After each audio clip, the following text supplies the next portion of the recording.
Welcome back to Ribbon Candy Hooking. I'm Deana, and I am here tonight with Kirsten Gay. There we go. I'm seeing buddies showing up now. This is our second ever attempt at a two-person screen. Let us know if it's working. Is it working? Yep. Excellent. Welcome back. It has been a while. I'm going to just start the show in the usual way, and then Kirsten, I'm going to hand it over to you tonight. And guess what I'll be doing? Ooh, very nice. I'm going to actually have a cocktail on cocktail night.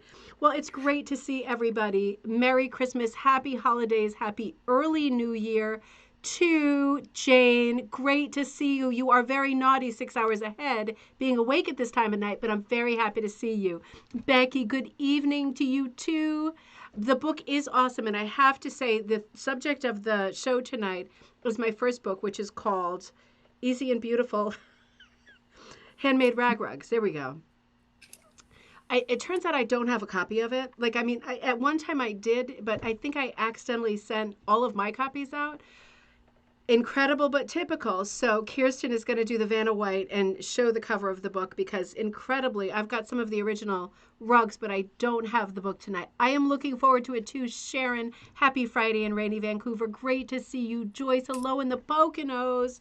And Linda H., great to see you in Massachusetts. Anne, you made it. Great to see you.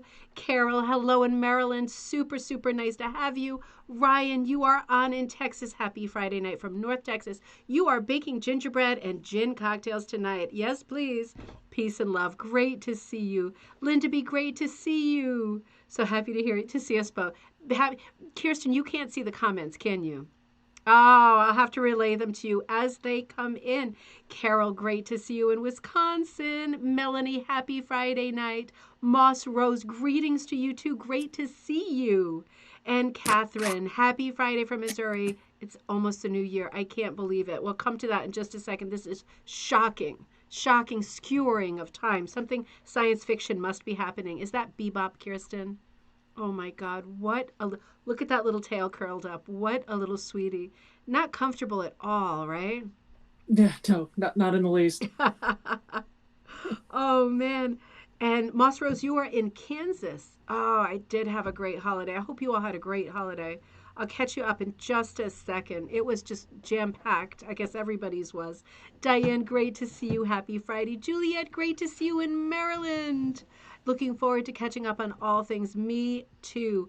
Jamie, great to see you in Northeast Ohio. Welcome. Great to see you. Judy Phillips, hope everyone is enjoying their holidays. These days between Christmas and New Year are so nebulous. That is a perfect word for these days. You are so right. They are nebulous days indeed. This is a wacky time. Barbara, great to see you. Greetings from Holly, Michigan. Mystic Mango kombucha, my cocktail of choice. God, that sounds exotic.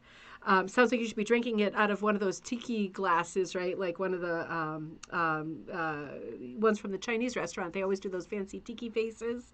Old-timey cocktails. Kathy, great to see you. Happy evening in New Hampshire. I hope you had a very Merry Christmas too. And a wonderful new year. Oh my gosh, right on the edge. One foot on a banana peel and the other in 2024. Lisa, great to see you. Happy Friday night in Pennsylvania. And Linda sending much love to Bebop. Lori, great to see you in North Carolina. Cats Gallery, great to see you. Good evening from Pueblo West, Colorado. Kirsten, I will keep you updated as buddies arrive at the show. Hold on just a second. For the most important part of the night, let me crack open my ridiculously high in calories, some kind of a frosty drink here. What is this thing? I found it in the car. I hope it's not expired. I'm not even sure if it's from this year. Marshmallow mocha hard latte. That will be the poison of choice for me tonight as we carry on. Before we enter into the episode that I am so much looking forward to, because it's going to be one of these for me. Not complete. So I might. I might answer some questions, but normally, I've got the glasses on. Well, I think it's mostly questions. Okay, I will answer the questions, but it is nice to have a different role. I'll tell you, it already feels great because I'm not looking between my screens and clicking on stuff. It's going to be a great relief for me, and I might actually have a drink. Matthew, good cocktail night. Mango cocktail, bell pepper, peach cocktail. Oh my gosh, those all sound amazing. And Jay is saying from the other room, Kirsten, you may be able to look at the comments on your phone, but I will also relay them to you because at this moment you have cat lap-itis. So Yeah, everybody well, I also understands don't want that. to do that because I already have an echo for myself. Gotcha. So I could get a three-way echo, and that just sounds bad. Whew, that sounds like something for Rod Serling, right? Let's not do that. But Yeah. before we start on the official episode, I just wanted to say very big news that I've been waiting to bring out that is quite important. Um, but before, I am so sorry that I was not present during the Christmas holiday. I fully intended, my heart was absolutely sincere when I said, I want to log on, I'm going to be doing shows. And then the two people who are better known as my children were just constantly under my feet, stuck in my armpits, hanging off of me, wanting to do stuff, and quite rightly because it was Christmas time. So I am so sorry. The season, as soon as I hit Teddy's birthday in New York City, which was wonderful, I skidded right into the holiday, and then my sister was there, and her husband, and my mom, and everything became inflated and super, super large. I hope that you are at least following the Jane Austen stories because those are about to close. So I think I will close on 15 chapters. I was so worried, Kirsten, I was so worried about not getting them out in time that I almost killed Jane like 2 episodes ago because you know how in the Choose Your Own Adventure stories sometimes you just die, Yeah. X's over the I's. And I thought maybe this is the best thing to do because I don't have time to write the last episodes. But she is still living. She barely, but she is still alive. And Was that a spoiler alert? a little bit of a spoiler alert. She might make it. But I wrote one late last night. It was after midnight, and I didn't have time to proof it. So that will go out to you after the show tonight, and then the very last episode to conclude a very Jane Austen Christmas will come out tomorrow. And I do have some videos to film, like the Quillies video, like the Amish toothbrush video. Those will come out in the next 1 to 2 weeks. Everything has been clogged by Christmas and by kind of putting the brakes on life so I could spend time with my family. But all of those things that relate to the Jane Austen Advent calendar, all of the projects that are halfway through, you will see all of those popping out of the pipeline, right? My children are the human corks that have made all this sort of backup happen, but it's all going to pop with the new year, appropriately enough, and all of that's coming. But the really big news is that I can finally announce that there will be a new magazine on mostly rug hooking, but all textiles, coming out in March. And I am working on this project. It's like going to be a 50-50 split in terms of like the editing between me and Judy Taylor, who I know you already know from Rug Hooking Daily and all of her tremendous books. We are putting a magazine together that will be, for this moment, a quarterly magazine called The Magpie Times. And that will come out March. We're shooting for March 17th for the first issue. March, July, September, and December. So 4 times a year. And I think that's going to hit us just right in terms of projects and inspiration. And I want to announce for all of you out there, it's time. It's time to brainstorm and to start thinking about projects and things that you might contribute to the first issue of Magpie Times. The theme is historic gardens. So, in other words, I have some things in mind that I've already started. If you have gardens that you love from your memory, from your childhood, from your grandmother, down the road at a historic house, a nice early American herb garden somewhere tucked into your neck of the woods, beautiful big sort of bush garden scale gardens, Everglades, whatever comes to your mind when I say historic gardens, topiary gardens, right? We're going to be talking about gardens and flowers in the first issue. If you have ideas for sketches, I would love to see your patterns in your work, that if you can get it to us before February 17th, I know that's not a lot of lead time, but this is the first issue, so we're going to have to work overtime to get this done. If you can get any of your work, even if it's small, it doesn't have to be a rug. It could be something crocheted, a shawl, right? Something knitted, anything. It can be a rug, it can be a quilt, it can be anything that has the sort of theme of gardens, particularly historic gardens. If you have something to write and contribute, oh, you know what that reminds me of? God, what a memory that brought up. Write it down and send it to me, and I bet you we can use it for the article. For the recipe section of the magazine, do you have recipes that include like plants, flowers. Obviously, plants, we eat vegetables, most of us. Not so much me. Hence, right? Hence the girth. But if you do any neat recipes that are with flowers or like historic gardening stuff, I'm thinking of like dandelion salads and elderberry wines, stuff like that. I would love to put your recipes that have a historic garden theme into the recipe section. So there's going to be lots of shout outs for lots of things. With a particular focus on, particular shout out to you, if you have an idea that has to do with either a historic garden in your life or memory or an imaginary garden, for example, from film or a book, The Secret Garden, Midnight in the Garden of Good and Evil, remember the statue, right? Maybe like Alice in Wonderland, the croquet area inside the garden, right? If you can think of a rug design, whether you get the rug finished or not, we also want to include a lot of line drawings as patterns that will be free patterns for every issue. So maybe if you don't have time to execute a rug in its entirety, maybe you could work on a sketch that we might be able to use for content to share with other people, so we have lots of free patterns in every issue, right? Think about personal stuff, right? Think about your memory museum, your stories, things that have meant something to you. Those are the kinds of things with storytelling qualities that I would love to use. Send any content that you can think of that might relate to this first issue to ribboncandyhooking@gmail.com. And I will let you know if we can use it or not, but we probably can, since it's the maiden issue. I hope that you will all participate. I hope you will rack your brain for your great memories, great thoughts. Visit your local gardens, find out what's going on around you, come up with some amazing designs, and be a part of the maiden issue of Magpie Times. I bet it'll be the next great thing. I have a lot of faith. And again, it's not necessarily just drugs, it's all things fiber. So I will leave it at that. Let me just catch up, Kirsten, on our buddies here. Oh,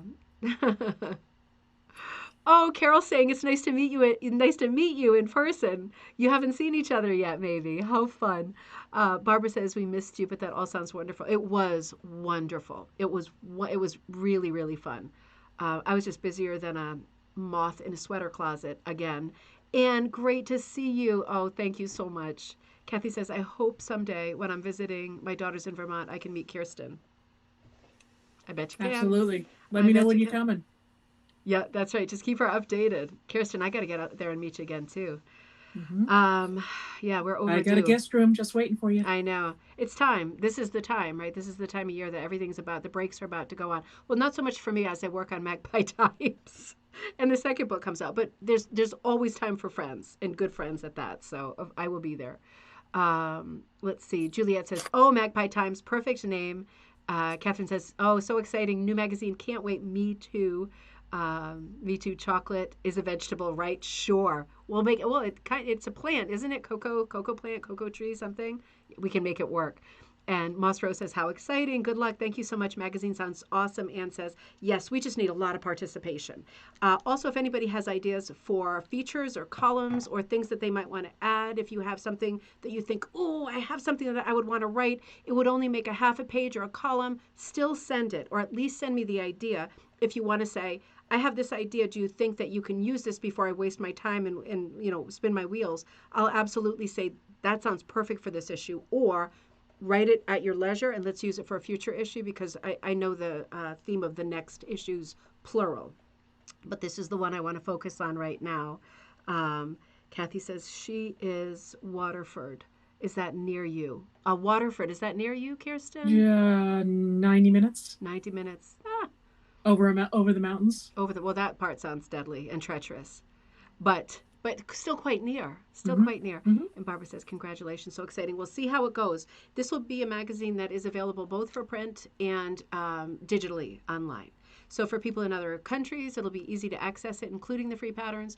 And again, I don't know if I said, there will be, it'll be more like an old-time variety show. Remember those? As opposed to a contemporary nightly news show kind of thing, right? It's going to be a whole bunch of different features, different ideas. There's going to be games. There's going to be recipes. There's going to be people writing letters in. There's going to be how to. Judy's doing stuff in every issue with repairing rugs, that kind of thing. And she works with yarn, right? So for the first episode, she'll be doing something that has to do with dip dyeing. So all of us are bringing, like, sort of X-Men style, bringing our special expertise. Kirsten, I hope you're going to bring your special expertise, no pressure. But all of the X-Men are bringing their special expertise, and I know that you have special expertise too, so don't be shy. It's me. Don't be shy. You can write anytime and bounce ideas off of me. Oh, Kirsten, it's time for me to kick back. Uh-huh.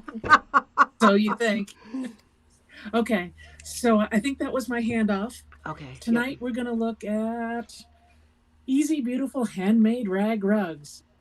It's right side round for me, so I hope it's not wrong side round for you guys. Looks good to me. So, as you guys know, this is written by our lovely Deana David, and we're going to spend a little time looking at it tonight and plumbing the depths of her soul. So, let's start with one of my favorite rugs, which is the first one. It's purple. Move it a little bit to your right. There you go. That's it. That's the money shot. There we go. So I just wanted to start by, we're going to flip through just a few pages to start. I'm going to randomly choose them. Well, not that one. That'll look self-aggrandizing. So, okay, not a pro. I'm not, I'll get this right eventually. Split screen is very complicated. It's not intuitive. It works in reverse, so. Okay, so here's transferring your patterns just to give you guys a quick sense of the book. We have, we're going to come back to this one, but we have some pages that, oh man, it's hard to keep it straight. Some pages that are just the gallery. And then towards the end, we have the patterns. Oh, this is one of my favorites. I'm going to do this one. Okay. Oh, that was fun. Man. That was this fun. Is really hard. Yeah, so this is the crochet rug. Yeah, when I say that was fun, that was not fun. That was not fun. It looked fun. Well, it was such a large rug. That was enormous. That represented the crochet chapter, right? I think that was called Ghosts of Summers Past. Jay, if you have time, can you see if that big crocheted rug is in the quilt corner? That represented each square in that rug represented one of my kids' tie-dye T-shirts from this summer. And it is I can't think of what the measurements are, but it is massive. It's absolutely massive. But each one, some were ones that we tie-dyed ourselves, and others were ones we bought, at Goodwill or whatever. And I cut them up, and each one was a full T-shirt. And I mean, I picked the meat off the bone when I cut up those T-shirts. I show all of that in the book. The sleeves, the hems, the necks, everything. But it was a lot of fun. It was a massive, massive rug. And if you crochet, when you're working with a thick, that was my boot, just so you know, leather on leather. Sorry. That wasn't a fart? No, that was definitely not a fart. No, I would admit it, even on air. When you work with a big hook, I can't remember what size hook that was, but it was like one of these crazy large ones, and it gets to your hand after a while. And I had to do, everything with book projects is gun to head style of working. So it was like, got to get this rug done in 2 days, and cutting up T-shirts, and my hand, you get that pain in the side of your hand from crocheting like that.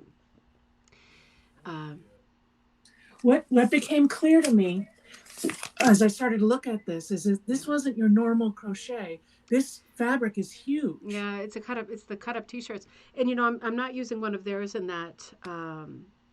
I used just a solid piece because I thought it'd be easier for your eye to follow a solid color rather than a changing color.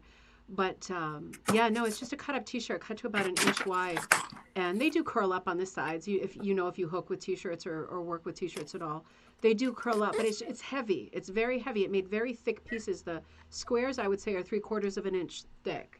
It's large. Yeah, that's it. Yeah, I'll hold up part of it here. I don't want it to knock down my beer. Then I'm gonna have to get crazy. Well, that'd be tragic. Yeah, none of that. This is my night to drink. It's massive. It really is huge, and it's big this way too. But yeah, it's gorgeous, absolutely gorgeous. One of the good things about that doesn't belong there. One of the good things about a project like this is, it makes me sad. I was just talking about this with Judy Taylor because we just had a conference call right before this about the Magpie Times, and she said, "Oh my gosh, did your son like grow up like a beanstalk in the last 5 minutes?" And I said, "Yeah, I guess he did. I mean, he's much taller than me." It makes me sad, and it's funny how deviating from the script, but we're not scripted, just expression. But it's funny how on Facebook people will often say something like, "Oh God, your kids look so big!" Exclamation point, and it makes me start crying because it's like, are they big? Are they old? Am I old? Is our time almost at an end? All of these 314 thoughts. And yeah, I guess he's getting really, really big. But the good thing about doing rug projects is that I remember this T-shirt. Like I remember this T-shirt. We were on Fort Hill when he was wearing this T-shirt, and I took the picture of him that got cut from the book. I remember this T-shirt too. I worked on this with Joss in the backyard. It didn't set, and we were covered with dye. I remember this one too. We got this one out of the Goodwill bins. I mean, I remember them, and I remember how old the kids were, or at least what sort of size they were when they wore them. And rather than just throwing them out and saying, all right, more crap in the garbage or donating or whatever, I can say, well, there's a piece of the carpet, and I can look at it again and again. So it's just another really nice way. This book was about doing different forms of rugs, not just hooking. And, that's tricky for me because I didn't necessarily want to do all the forms that were in the book. And I don't necessarily enjoy all the forms that are in the book. But I did them anyway. And I wouldn't say I don't enjoy this. You can see with this patch that I ran out at the very end of the blue and I went to a different color. But, it is good to be challenged, isn't it? Is it? Is it good to be challenged once in a while? It's excellent to be challenged. I guess.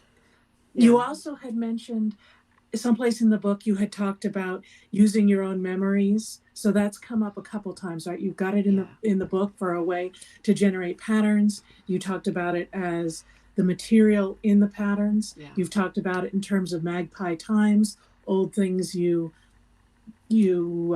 remember and relish or cherish. Yeah. Why is that important to you? I don't know. I mean, I feel like I have this thing that borders on a problem where I am not good at letting things go. So, and I have had such, I mean, feel very fortunate that I've had such a varied life, and there's been very distinct chapters of my life, and there's been many countries and places and people and friends and boyfriends and husbands, and it's been a lot of everything. And, it's like I have led a life that is a bit maybe bohemian and a little bit nutty, but I am a pretty traditional person at heart. And I have always been kind of uncomfortable with myself because I can't assimilate all of the memories, all of the years, all of the things. I can't just put them together and frame it and say that this is my life. I tend to always be in this weird, desperate mode of trying to remember, trying to document, trying to collect so that things don't get away from me. I don't know what it is, but I have a real ingrained, and really it's very aggravating. It's a negative thing for sure, but I just have this really strong fear of forgetting things that I loved and the way that things felt and the way that things smelled and that thing that we did and that tradition that we had and that recipe, and I just want to save everything. I don't know where that comes from, but it makes for an exhausting and busy life. And making rugs and doing all the crafts that I've always done and loved is just a vehicle for being able, to put like all these great memories, all these great thoughts, times, ideas into a project of whatever sort. And then I can start collecting it. This represents so many summers, and that's why I called this piece "The Ghost of Summers Past." It chokes me. It just chokes me up even talking about this. I don't know if other people have this where they're constantly worried about losing, forgetting things. And my memory so far is great, knock on wood. But I worry. I worry about stuff. The longer time goes on, the more people I love who pass away, the more pieces get taken away, the more desperate I am about. Oh, I got to work that into a design, or I have to use my dad's Thanksgiving pants, right? It's I end up hoarding stuff and having 20 projects going at once in this crazy overarching effort to remember all of the things that I've loved. It's too tall of an order, but I'm Right. not at peace with letting things slide just yet. So I think I Yeah. will No, remain. I understand that. I in the category of thrifting, I have one of my husband's father's sweaters, and he's passed on now, and kind of sneak it in there. It's a nice. So I completely understand that, but I want to go to a kind of different moment in what you said. You said that you're talking about designing memories, or not designing memories, but holding memories, and that seems to go with your philosophy of encouraging people to do their own design work and to bring out their own personal memories and their own self into the work. Mm-hmm. And there's lots of ways to do stuff, and you don't have to design. But for me, a lot of your time is spent enabling people to do that and encouraging people who are doing their own design work. So that seems to me, those two things feel like they're like bedfellows. They go together because that enables people to bring their own memories into something. Yeah, this is a really big thing for me because the thing that appeals to me most about this craft, the secondary thing first is that it's a thrift craft and that you can use all your bits and pieces and be a magpie effectively. But the main thing about this craft is that it's a folk craft. And I mean, all of my favorite art through the years has always been um, folk, naive, untrained art. And to me, nothing is better, like the pot at the end of the rainbow, than finding, a great amateur painting at a flea market or in an antique shop. Or I love seeing expressions from people who have not been trained slash overtrained to work and think in the style of that generation of artists. While I love art, I love all kinds of art. I think most people are not setting themselves up to be like a profound and important contemporary artist. And with that in mind, I think, well, since that is the assumption that I'm making, I think everybody can at least take a really good stab at being a folk artist in your own right. And I think the more work that we put in front of people to say, this is folk art, right? This isn't like this isn't the best composition you've ever seen. This doesn't define a generation. I think just showing people work and saying, oh, I did this design. It's my yard, my garden, my daughter, my whatever. It goes without being said. You don't have to be the greatest artist. You don't have to be trained. You don't have to have this like a thousand different pieces of bling and prestige in your basket when you get started. You just seat of the pantset and do it. And the thing that evolves is an expression of you.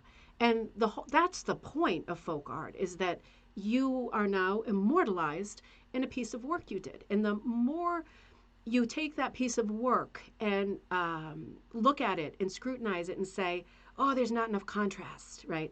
Oh, I don't think it's even enough. That absolutely is the opposite sort of sentiment that we should have looking at our own work, looking at other people's work.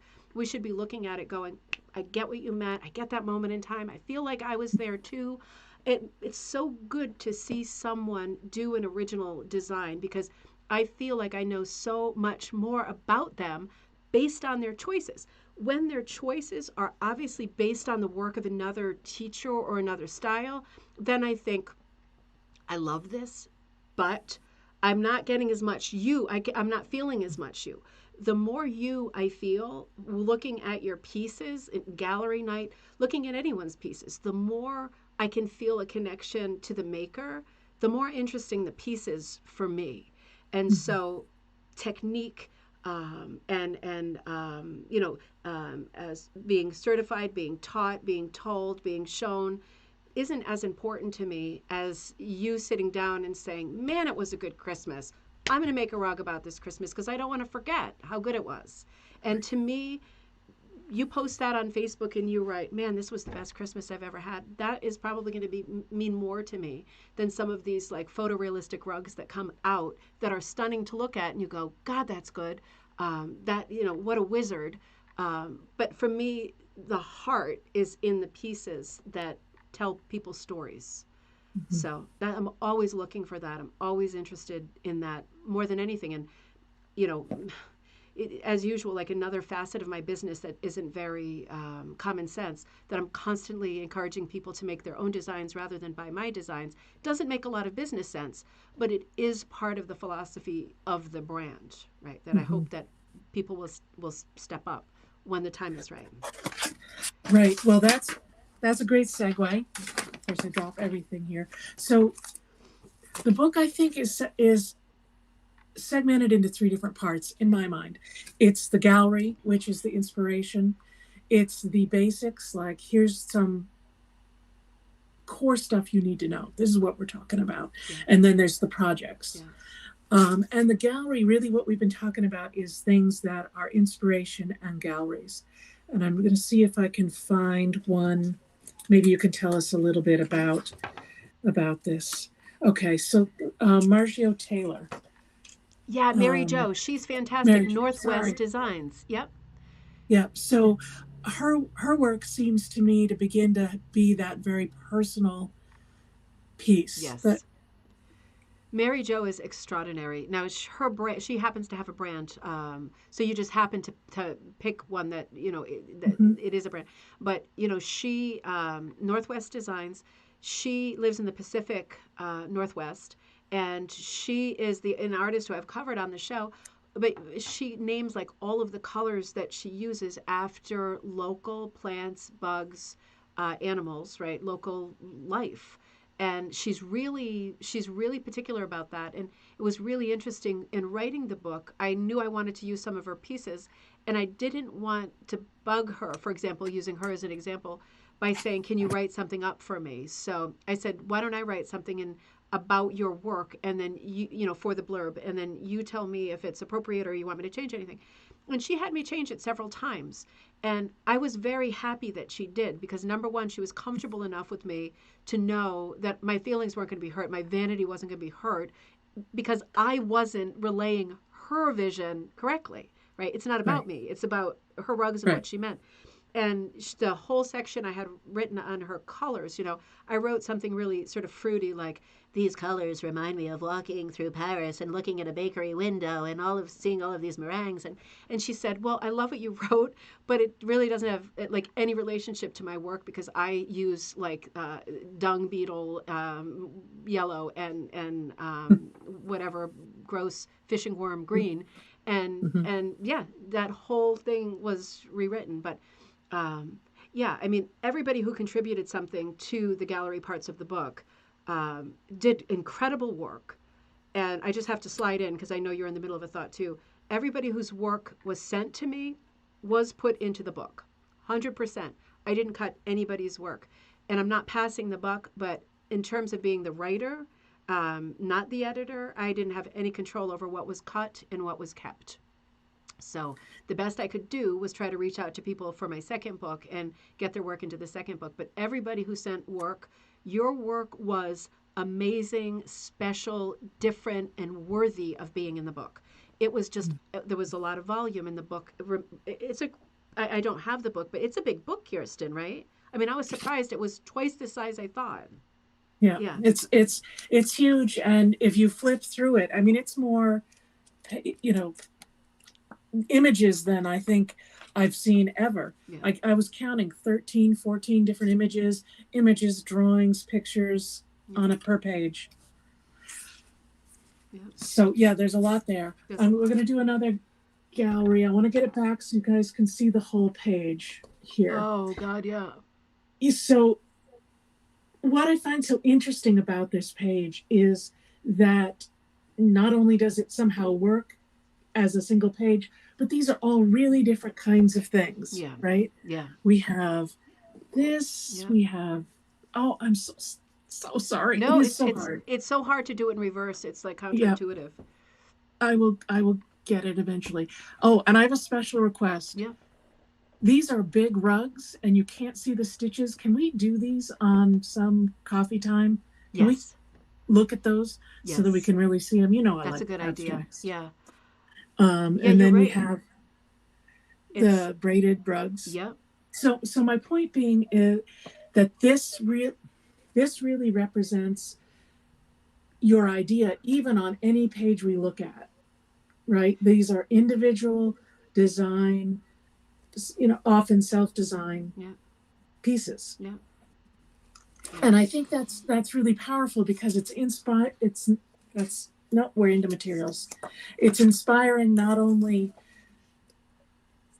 because they're all different, but because they're also attainable. Right? That's a good point. And this is another piece. So we have Ryan's work. Yeah. Oops, over here. Yeah. So we have very specific, detailed work. Yeah. And we have some very fun work and some more loose or creative color work. Yeah. You're and right. They're all the same materials. Yeah. They are. I mean, there's That's a great little point. variation. It's all punch. That's got to be the punch chapter because Ryan Richards' work is all punch. He does those huge vintage rug crafters canvases that are like 8 foot by 6 foot. And then I recognize the artist. I forget what her name is. I think she's she's a Czech artist. And then the cat was more like of a Celtic-y tarot kind of a design.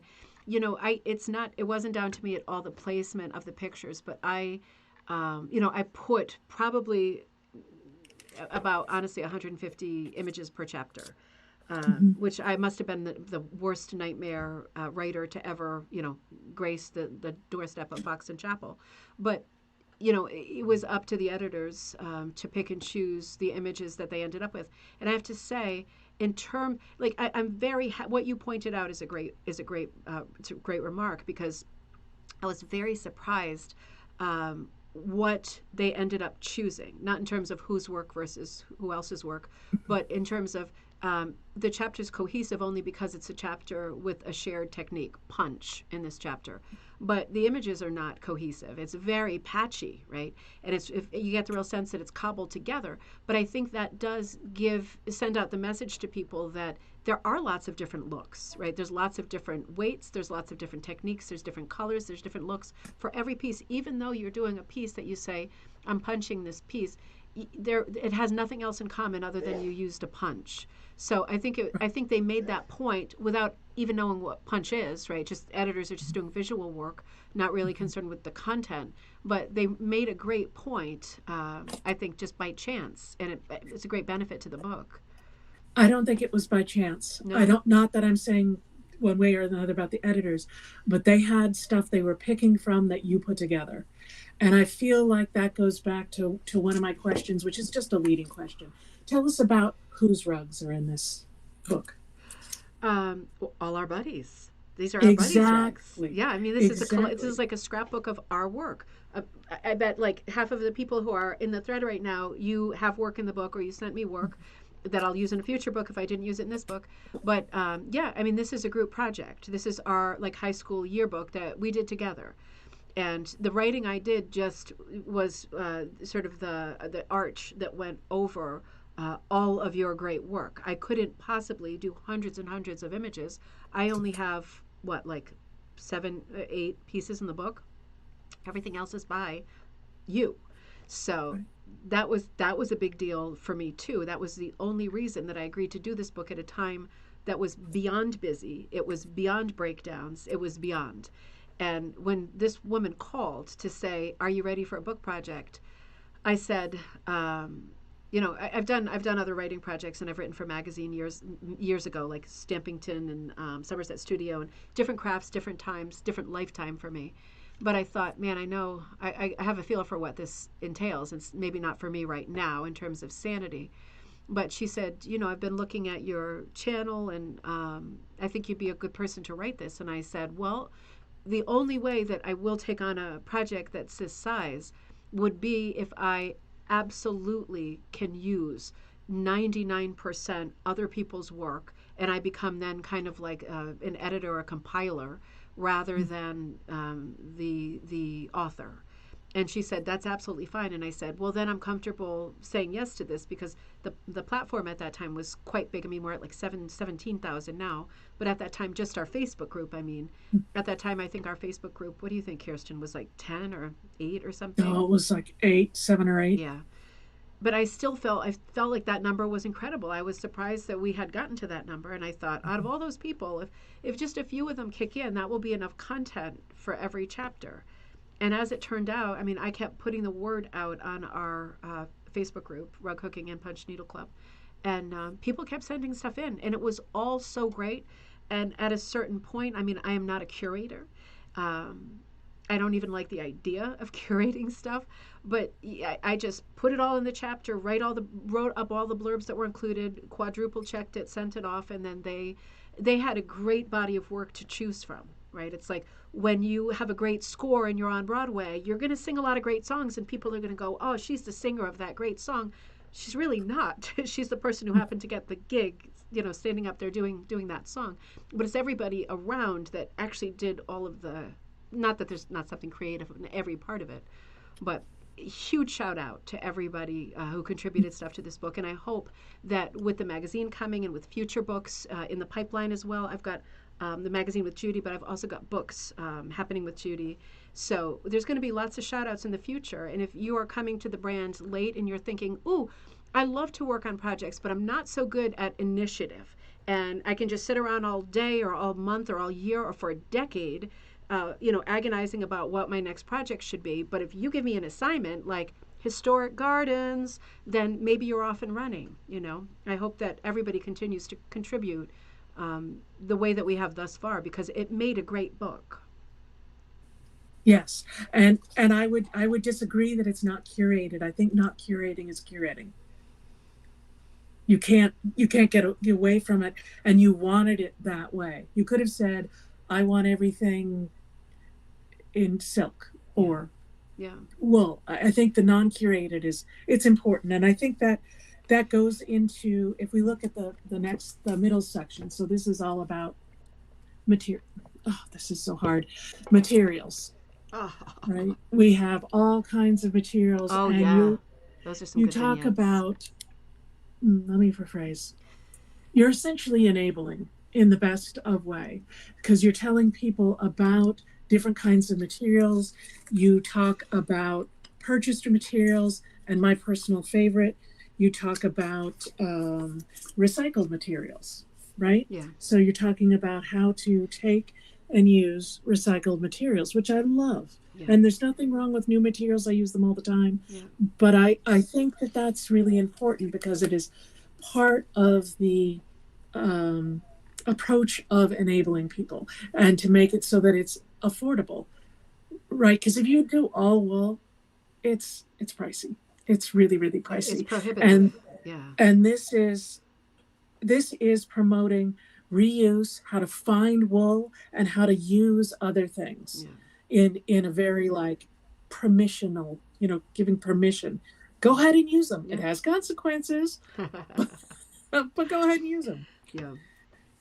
So there's some other parts in here, like you have a whole chapter on non-traditional materials. Yeah. Yep. Stretch velvet, pantyhose, garbage bags. Swimsuits. I know you've hooked with swimsuits. Balloons. I've got a swimsuit down there waiting. Yeah. Waiting for a project. All mine are going to be on deck too. They're all disgusting, and the elastic is shot on all of them. So more fresh meat, right? More supplies. Yeah, exactly. So I'm going to keep this far away, because I don't want to show you guys everything, because otherwise then you won't buy the book. but there's a whole set on the tools. Yeah, that was a fun part to write. And it was funny. This is just a side thing, but it was funny because questions came up during the with that chapter, with that segment anyway, about tools. And for example, the publishing house, for whatever reason, had some of the people who reviewed the book early, meaning before I was halfway done, had remarks about what they saw. And there was a bunch of questions that came up about tools that are more sort of British, identified as British tools, like Prati, Spring Prati, more so than we see those tools and those techniques way more in the UK than we do in the US. And lots of questions came up, and I was getting a lot of emails I did not have the time or sanity for, like, you're holding your spring tool wrong in your photos, right? And stuff like that. For me, as a person who always feels like a fraud, right? Like I'm about to be found out, that I super suck, and it's just going to be 5 seconds before everybody finds out and hates me, and then I have to disappear, right? So I always have that, like, right in the front of my head. And I thought, oh, Christ, did I really hold the thing wrong in the photo for the book? But, there was quite a few photos that I submitted for the book that I realized that people living in other countries, UK, Australia, they are using different tools, right? They are actually using different tools. They are using, for example, a spring Prati, but it doesn't have the same nose as the one you would get if you ordered it from the Woolery, Amazon, whatever. In the US, you're not going to get that one with the needle nose. So Right. there was this weird learning curve for me while I was writing it. It was the last thing I needed time-wise or confidence-wise doing a book of this scale and this breadth. That I would have all these weird remarks coming in from people I didn't know in other places saying she's holding it wrong. It doesn't get any worse than that. But all of them were resolved and explained in the end. And I suppose to put to make a little bit of lemonade, it was like, well, now I know. Right now I get that. So if that conversation ever comes up for me, oh, I'm holding my Prati tool and it's ripping a hole through the backing, and it's like, guess you know what, you're holding the British Prati tool. It all is useful in the end, but it was very strange the problems that we hit along the way. There were lots of speed bumps, crazy speed bumps that I could have never anticipated hitting. That I have another question, but this is a segue. So one of the questions I had was, what? This is your first full book, right? You've done other writing, first full book. Yeah. What really, what went well and what caused you grief? What caused you joy and what caused you grief? I think it was mostly grief. I have to be honest. This was a very unhappy project for me, and that's one of the reasons that I really have not looked at the book, to be honest. I've flipped through it and I've gone, looks like everything's in focus. But sometimes people write and say, is my piece in the book? And it's like, to be honest, I haven't really looked. It just gives me stomach cramps to touch that book. And I know it's like awful, but it was such a bad experience writing the book, because the time frames were impossible. And, it's just Murphy's Law. They got me at a time when it was like my little star was rising with the numbers going up on YouTube and on Facebook and on social media. I was becoming really visible, but that was the time I needed to work, right? I was visible. People were placing orders. I needed to get the orders out. And the pressure, just from one chapter to the next, just built and built and built internally in each chapter. And it would be like, can you get us like 5 more examples of this very specific thing? And then I'd get it and it would be like, oh, I didn't mean that, I meant that. And it would be like, I'm dealing with people who don't do crafts, right, or art, right? And it's like, oh, I didn't mean Prati, I meant Quilly. And it's like, because I've now spent 3 weeks getting you projects in the thing that you asked for, but you asked for these are things that can happen. These are category of human error. But I mean, I was so knocked backwards so many times with technical stuff because of miscommunication, because of busyness, and at that time it was beyond hamster wheel. Like, it was absolutely impossible to keep running shows, which I did, and I hope it wasn't super apparent that I was miserable for, I don't know, a year and a half. And I was trying to get orders out, and I wanted customers to come back so I could keep the business going. And meanwhile, the agent, the agent, as she should, and she was excellent, and I loved her, but really sticking it to me. And the pressure was incredible. I mean, it was like 2 breakdowns, incredible. Just like not moving or getting out of bed or opening my eyes for 3, 4, 5, 6 days at a time, a couple of times during this process, because I couldn't physically move at all or eat or anything. But it was incredible pressure. And I just wish that the process was a bit more gentle. Because at the end of the day, everybody on the bookend are doing their job, and I'm like a cow that they're prodding with a brand, and that's what they're supposed to do, and that's what they're doing. And for me, I was juggling too much at the time, and feeling so guilty about not spending enough time with the kids and everything. There was a lot of things falling apart at that time, and I just couldn't get my what together. And I felt like whatever I end up with at this point is going to be such a low quality piece of work that I'm submitting. It's going to be my signature is going to be on it, but it's going to be a crappy piece of crap, and who's going to want to buy it? And yet it's wonderful. And it's how did wonderful. that even happen? Like I'm afraid to look at it too much because how did that even happen? That's the thing. I don't know how it happened. It's fabulous. Thank you to everybody who submitted beautiful work. That's what happened. Yes, that is what happened, and it's brilliant in its entirety as well. It's a great book. It's a great book. Okay, so that was what went not so well. Yeah. What is bringing you joy from this book? I mean, not to sound like a child, but that it's over. I mean, really, like, that's kind of it. I had such bad feelings about this book that when the box came, if you saw the photos on Facebook, you don't see me opening the box. I didn't want to be in the same room with the box of books that arrived. It wasn't exciting for me. It was like a cat coming out of the litter box. Like I did this giant poop and I just had to start running and I was never going to come back. And I didn't want anyone talking about it, looking at it, whatever. I just was hoping that everybody would miss the fact that it was being released and forget about it, and then I could get on to doing a project that felt more sincere and authentic to me and more in line with my brand. And the one thing I will say, the one positive thing that I will say is that once I did kind of get it together, I was late, right? I was like 2 months late, then 3 months late, and I mean, I couldn't have gone any faster than I did, but at all, But the first proof came back, and it said, we love everything that's in here, but we want more of your personality. And I thought, oh, Jesus, here we go. Like, is anything ever right?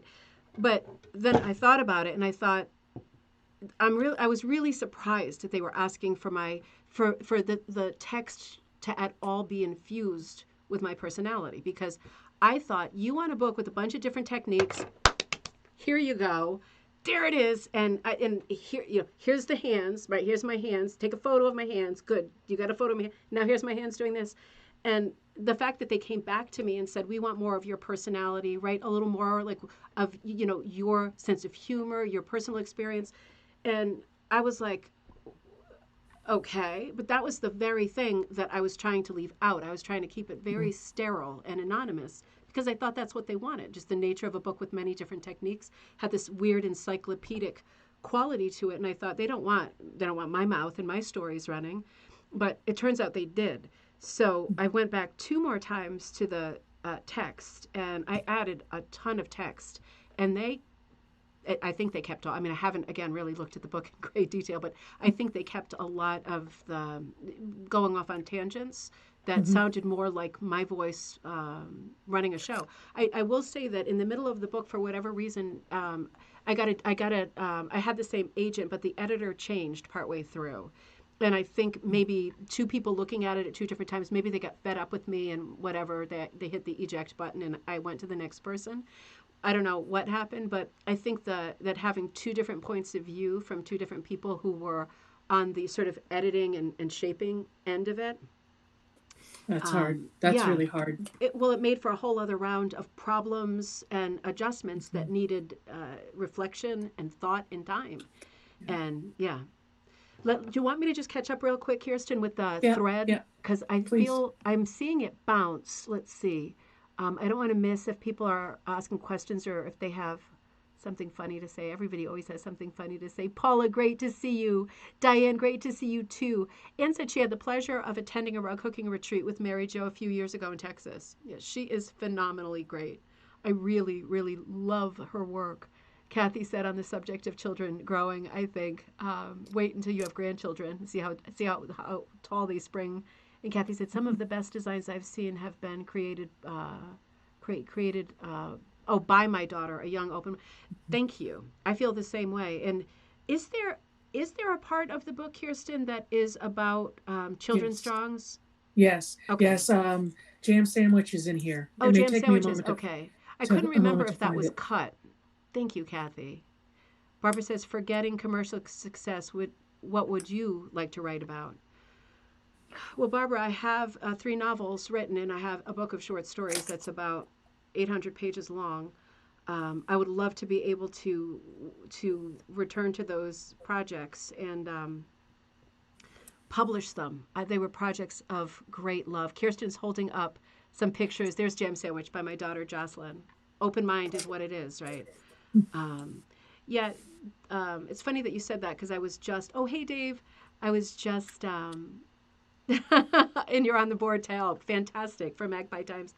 I was just talking to Judy Taylor, and she's involved in a writers group in the Pacific West, right, to a big group. But we were talking about the same thing, and she was talking about writing projects.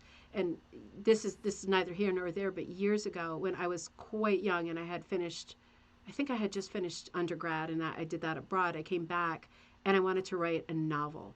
And this is just a stupid side story, but I wanted to write a novel about a tour guide because I had been living in the UK, and I saved all of my money. I never dried my clothes. I just dragged them wet in a sack in a pillowcase across the field to hang them on the line to save every bit of money I had. I worked 2 bar jobs while I was at school over there.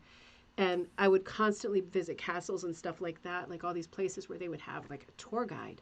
And I thought, oh, this is so cool. What a cool world this is. And I thought, I'm going to write a book about a tour guide, and that it'll be about this group of tourists, and it'll be a literary tour, except the tour guide will have been slotted in at the last minute, and she's not confident about the material, and a lot of things go wrong. It's a bit of a comedy that's part like Wodehouse, and, it was a project that I was super excited about, but then I tried to find out what the life of a tour guide was like so I could get going on it. I was working at GE at the time. I was paying off like student loans, and I was like trying to, stabilize with money, and I was back in the US. But I was wanting to work on this book. And as it turned out, it's a super hush-hush business, this world of tour guides, as I found out while trying to research. And I realized if I really wanted to know what tour guides did, that I would have to sign up for the certification course, which was in San Francisco and lasted a month. And so I did sign up for it. And I went out like a spy. My intention was never to be a tour guide. It was always just to collect information. And I had a little cushion, of money. And I was out there, and I was like staying with someone else, and it was inexpensive. And got the certification, got the information, came home, wrote the book, also became a tour guide.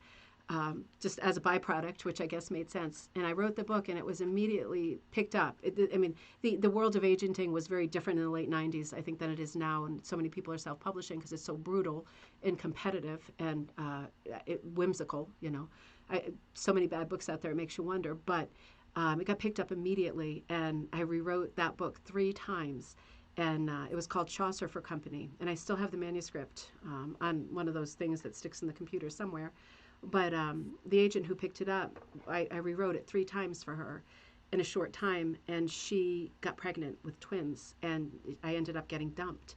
And it was disappointing. I didn't know how hard it was to get an agent at that point because I got her right out of the gate. She only kept one of her customers, one of her clients, and that was Nicholas Sparks. So he went quite far. Yes. And my book is still on my computer. But Barbara, I would just return to some of my earlier writing projects because they represent periods of my life that were important to me that I collected in like a story form. And I feel like they will be lost if I can't finalize those projects at some point. Well, I would point out that you now have 3 different novels you could self-publish. I do. But it makes me wonder, are they crap? I mean, is that why like nothing? The other ones I was so discouraged by that that really got me down. And then I wrote another one that I never showed anybody. It's a Christmas story that is based loosely on the movie Christmas in Connecticut, but a retelling. Mm-hmm. And then I wrote a collection of short stories that were all based on different palettes that I had in my collection. And that was also a bad experience because I was living in Amsterdam and I took that manuscript to this open night thing at the American Bookstore, and the agent looked at it and he said, "We'll take it. I love the story. I love what I'm seeing. Send me the rest of the manuscript." I sent him. It's a really huge collection. He said, "I love it. We might want to take some stories out of this because it's just really a huge page count." And then he ended up publishing one of my stories in its entirety in a Dutch magazine, giving me credit for it, never paying me, and never publishing the book. So at that point, I was like, wah, wah, like maybe this is not for me, Yeah. I got out of there pretty fast. Right. Oh well. So what else is on the thread? What's that? Oh, what else was on the thread? Yeah. Let's see. I keep putting my glasses on. These are crazy ones. Forgetting. Okay. And Paula said, "I have your book. Yes, it is fabulous. Thank you so much, Paula. I hope you're enjoying it. Getting some good ideas. People saying ditto. Paula, nice to see you. Kirsten, Paula saying nice to see you." Hi, Paula. Yep, I think I'm pretty caught up. I'm afraid to move the cursor too much, but I'll keep an eye out. Okay, good. We should probably look a little bit at the projects. We looked briefly at the crochet. One of the questions I had, especially, it was a question I had ahead, and then you mentioned this, that there were some projects you liked and some projects were less fun and more fun. Yeah. What I was interested in is which is the project that changed in the positive direction the most. Yeah. Where you're like, I don't want to do this, and you got into it, and you're like, whoa, this is great. Yeah, it's this one for sure. This is my favorite piece I've ever done. Let me see if I can back up. This is Mom's Flowers, Dad's Weeds. Mm-hmm. And let's see. Yeah, there we go. So this is I always call this a topsy-turvy rug because you hold it this way, it's Mom's Flowers. It's the same sort of bouquet here, but you turn it this way and it's Dad's Weeds. So just different perspectives. Once I got going, this was actually my Proddy piece because the rug hooking chapter came earlier. I didn't really want to do a Proddy chapter. I'm not a huge fan of sort of localized Proddy. I'm a huge fan of overall Proddy, but I'm not a fan of bits and pieces. There are huge exceptions, but not many. So I didn't have like a great feeling going into that chapter. But then I was watching movies and I caught a rerun of Mr. Blanding's Builds His Dream House, and the whole conversation that Cary Grant has with his wife about the stupid flower sink that she insists on having in the floor plan. And I thought, oh, interesting. Is this conversation like Battle of the Sexes, Mars and Venus conversation about what the flowers mean to her and what they don't mean to him. And I thought, ooh, wait a minute, this could be a rug. And I thought, ooh, is it something with the vase? And I thought, no, it's something with her hand. And then I thought, oh, wait a minute. But if there's two hands meeting, and the whole thing just evolved within faster than I can describe it. Like it was a split second. Then I went, oh, okay, that's definitely going to work because the conversation becomes about the one bouquet that they're both holding, but they regard it differently. So for me, this the Proddy chapter, which I found one of the harder chapters to write, became like more of a pleasure because I was very proud of that piece. That's my favorite piece in the book. It's my favorite piece to date. And I felt like, talking about good moments and good spins on things, that even though it was a tough chapter and I was kind of slogging through it, it did remind me that, even in the sort of thick of it, you can produce something. It was by chance and by luck. Right, that I just happened to have this idea. It could have easily happened that I had no idea. But luckily, I was somehow saved by the universe, and I got the idea, and it turned out to be the backbone for the chapter. And I think the way that I then wrote the chapter was quite positive and excited, because I was very excited about the piece that was like the face of the chapter. Right. And true to form, you have, as I just showed, a whole bunch of variation of how Proddy is used, right? Yeah. You mentioned a moment ago the all over. You have wrong. This is so hard. It's really hard. Yeah, there's some really old pieces in there, that like the Prati, all over Prati pieces, a lot of British pieces, the all over, that are made of like old suit jackets and formal dresses and velvets and a very odd mixture of materials, wonderful mixture of materials. Yeah, that looks like confetti. It's like Lindbergh landed and there's confetti all over the place. It's crazy, crazy colors. Modern art, it really comes off like a Jackson Pollock. It's so crazy, and more control. I mean, there's just so many. There's so many different examples, and I didn't like going outside our group to find examples of stuff, but there were a few times when I hit walls with, does anybody have any more of this? And I would put the call out a few times, and at a certain point with the timeline for the book, it was like I got to keep going, and then I would be like searching the internet for people who did the exact thing that I was talking about, and then trying to get in touch with them and all of this stuff. But there were some instances of that, but luckily, I had so much material from our group that there weren't many. But the Prati chapter was one of the chapters where I had to go outside our group a lot because there's not a lot of Prati in the U.S. So there weren't a lot of, I didn't get a lot of examples from our friends of all over Prati rugs. Right. So right. I hit the UK. Is there another chapter we should look at? Gosh. From the projects? Maybe. I mean, I don't have all the rugs with me. So I only have the ones that we could find in the last 5 minutes.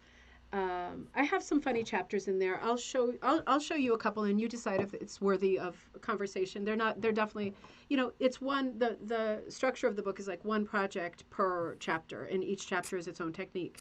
And within each chapter, there is a huge, okay, I have that one right here. There is a huge gallery of work done by friends and people in our group. And this is the penny rug chapter that Kirsten is showing. And this is the penny rug. I'm sitting quite close to the camera, but this is the penny rug that is shown in it. And maybe you can't tell in this light. I've got like the X-ray light hitting me right here in the studio, but it is color coded. There's 4 light blues in the center that are sort of couched in with some fuchsias, and then there's like a white and blue flower up here. It does have a color plan. It's not planless.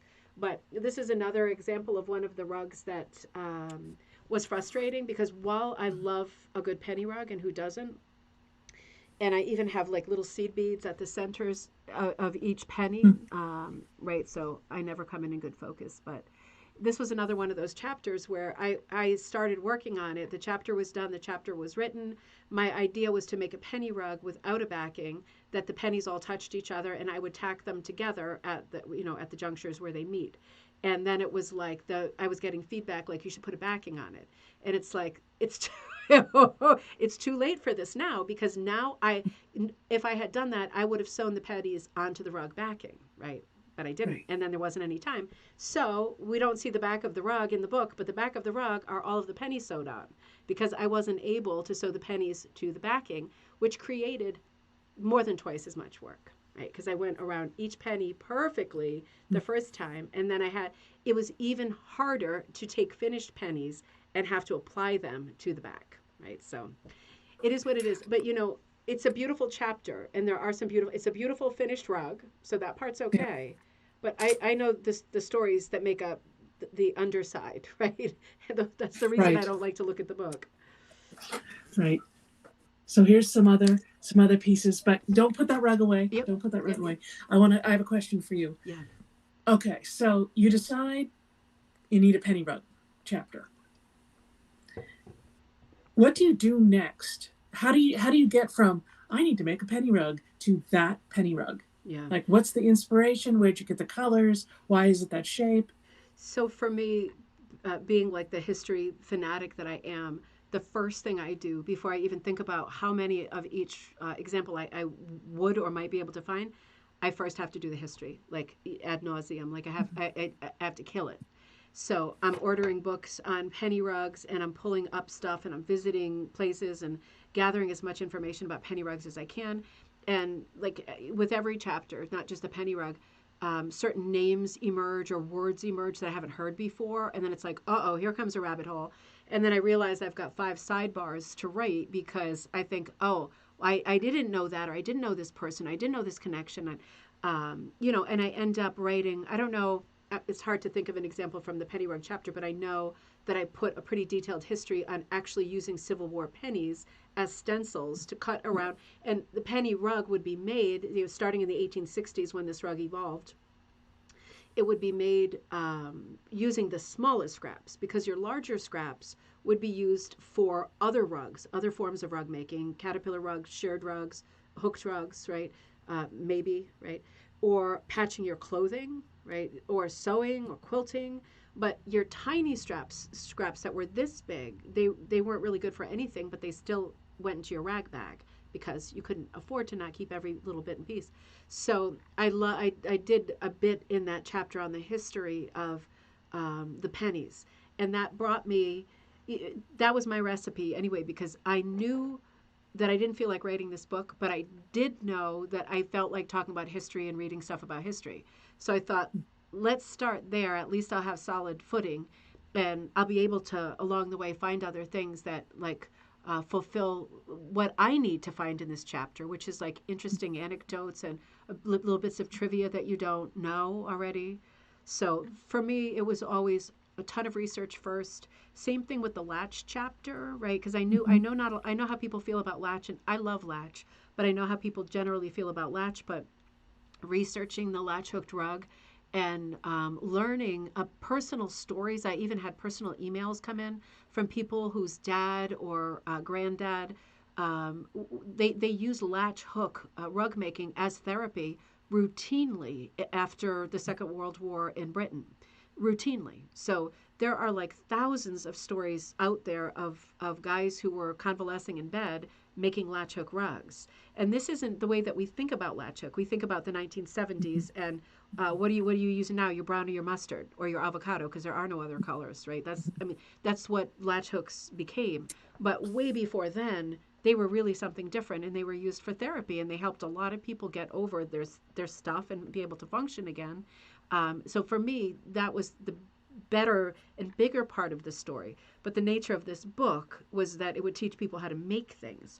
So it was a bit of a sort of a seesaw, going back and forth with the agent and saying, I get that you want more pictures of my hands, but I think it's important that we put something about World War II soldiers in there, because while people want to see my hands and want to know how to do this thing, it's also going to really resonate and be, I think, more meaningful if they understand why this rug evolved in the first place. So, right. Yeah, it was definitely not a how-to book from my point of view. Well, it also is, because it gives somebody the very minimal but enough to do everything. Yeah. Right. There is enough. There's even the appropriate warnings and the appropriate places. Yeah. I wanted to bring up one of the latch hook rugs you just mentioned, excuse me. Yeah. This one, which is not a 1970s avocado, nor the horse I did in 1978. Yeah. Yeah, that L'Art du Tapis, the French publication, those are all 1920s era latch rugs. I mean, that's really something. And they're not just using the latch; they're using the cousin to the latch, which is like a miniature latch, which now looks in its the result, right, of using the tool looks more like a mini punch than a latch or a punch. So there's lots of different little nuances of tools that I feature in the chapters too, because it's the kind of thing that you see at in an antique store, and you're like, not so much with this tool, but what's this? What do they use this for? Well, it's often something that you could use for your projects too, right?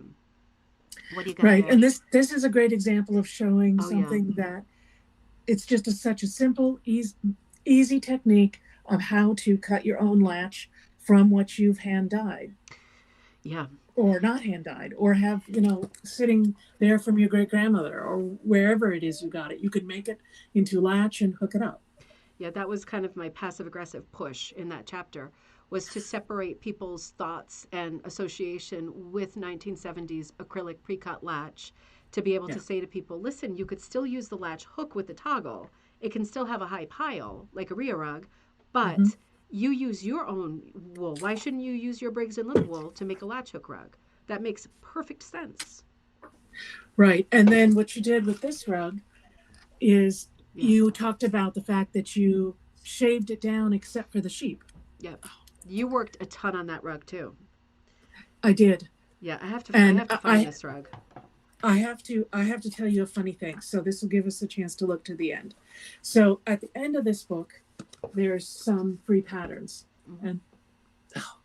And I do the same thing every time. This Yeah. is that sheep pattern. Yep. And I was just flipping by and I was like, oh, look, a cute sheep. I should do that.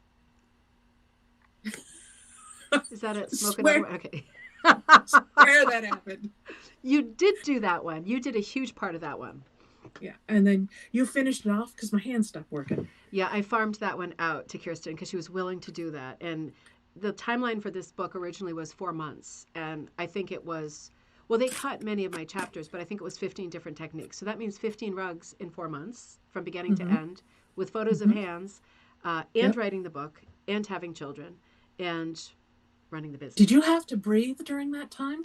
I mean, that was just, you remember how bad I was. I was crazy. I was off my chain. I was certifiable. It was like I was living in Victorian Bedlam for a really long time. I was really bad. But you're not anymore. No.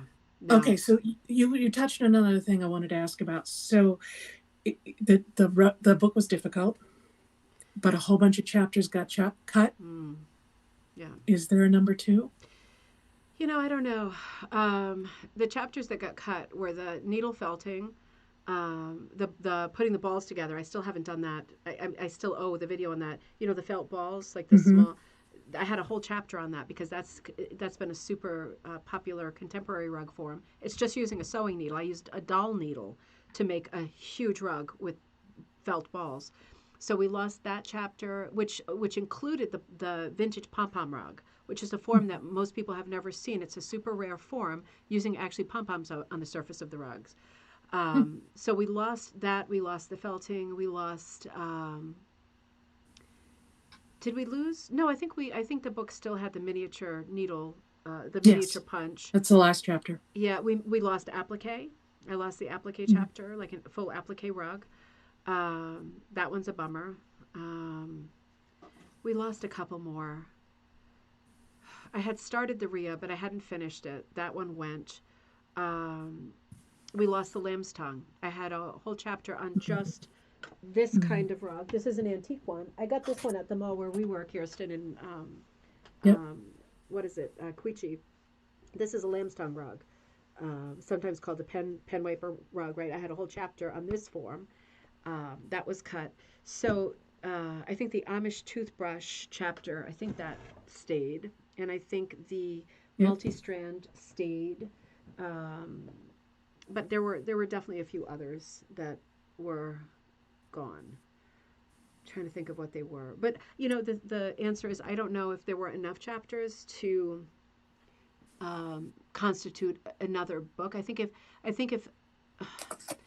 a second book came out as a companion to that specific book, it would have to be of comparable size to be its mate, right? So I don't know. I mean, I definitely have the material, and all of the chapters are still on my computer.